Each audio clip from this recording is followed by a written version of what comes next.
Have you ever felt overwhelmed by the demands of daily life?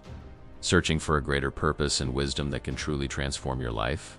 Today we're going to explore an extraordinary biblical figure, the Only woman to be a judge of Israel, whose legacy offers profound insights. Deborah was not just a leader. She was a strategist, a prophetess, and a beacon of unwavering faith in times of crisis. Deborah's story is immensely relevant for our times, especially for women who long for leadership, with integrity and impact, in a world where complexity challenges faith and the search for meaning intensifies. Understanding the principles that guided this judge offers a valuable guide. You will see how her determination can inspire your own journey.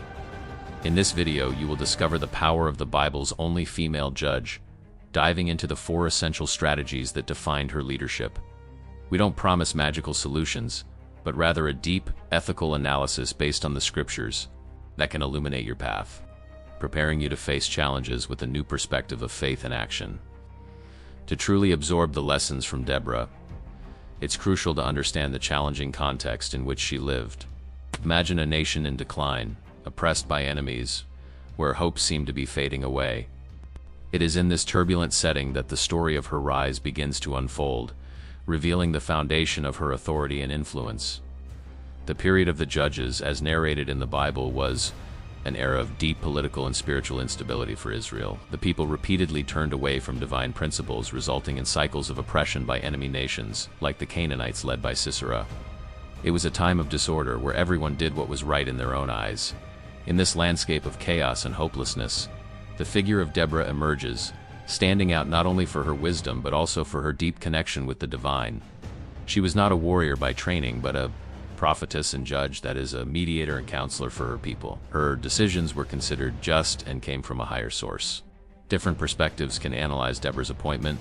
Some see it as a divine response to a lack of male leadership. Others as a timeless example of female capability in exercising spiritual and practical authority. The fact is that she filled a crucial vacuum, offering direction and hope when no one else seemed able to do so. Imagine for a moment the scene. People came to her under a palm tree to seek judgment and counsel, as if going to an oasis in the desert. This image helps us understand the trust she inspired and the seriousness of her role. She was the moral and spiritual reference point for a disoriented nation, the voice of reason and faith. With this background in mind, it becomes even more impactful how Deborah not only performed her function as a judge, but also articulated and implemented the strategies that would lead Israel to liberation. But how exactly did a woman in such a patriarchal context manage to mobilize an army and turn the tables on a powerful enemy? That's what we will begin to uncover. Deborah's first impactful strategy was her extraordinary divine discernment and prophetic courage. She not only heard God's voice, but she acted with boldness and unwavering conviction in the face of adversity. The book of Judges shows that she was God's voice to the people, and this closeness to the divine was the source of her authority. A concrete and verifiable example is her summoning of Barak, the military commander. Deborah did not hesitate to relay the divine command to gather 10,000 men on Mount Tabor and confront Sisera. Even when Barak showed reluctance, she did not question the message, but simply delivered it with firmness, showing that faith precedes action. Variations of this approach can be seen in leaders who seek a deep spiritual connection before making important decisions, or who demonstrate the courage to express unpopular truths when necessary. This is not about arrogance, but about conviction in a greater source of wisdom that transcends immediate human knowledge.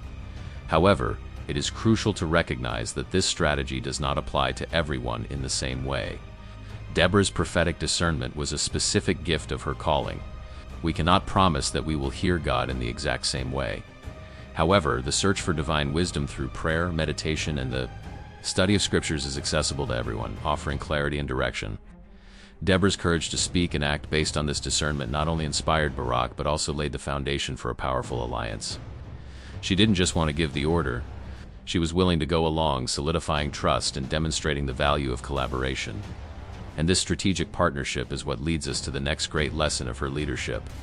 The second strategy of the power of the Bible's only female judge was her remarkable ability for collaboration and empowerment.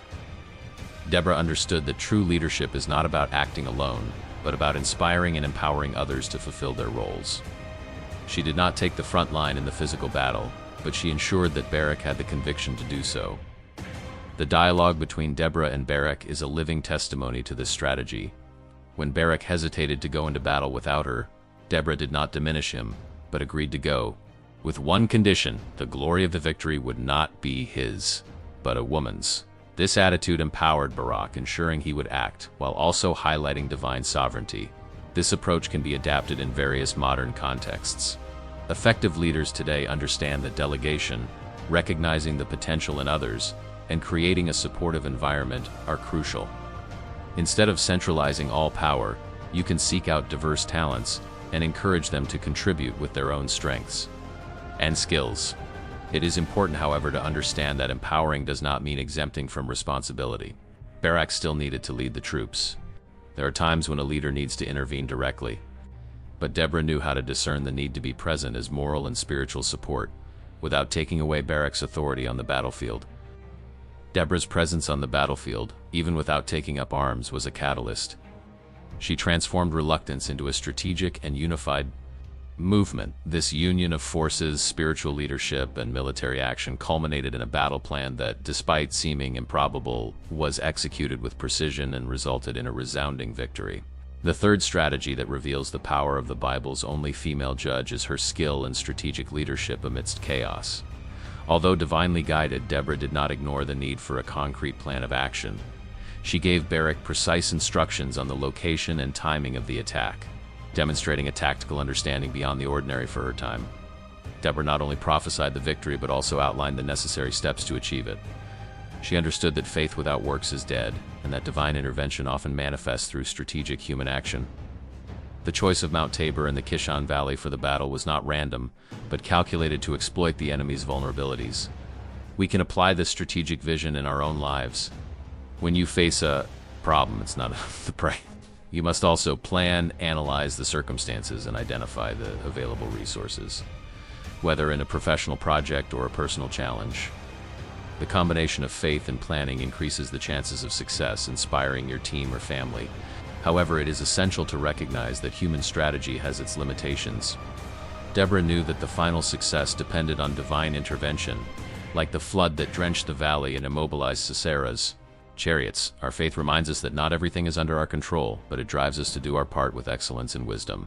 The successful execution of Deborah and Barak's battle plan not only resulted in victory over the Canaanites, but also ushered in a period of lasting peace for Israel. The impact of her leadership was not limited to the battlefield.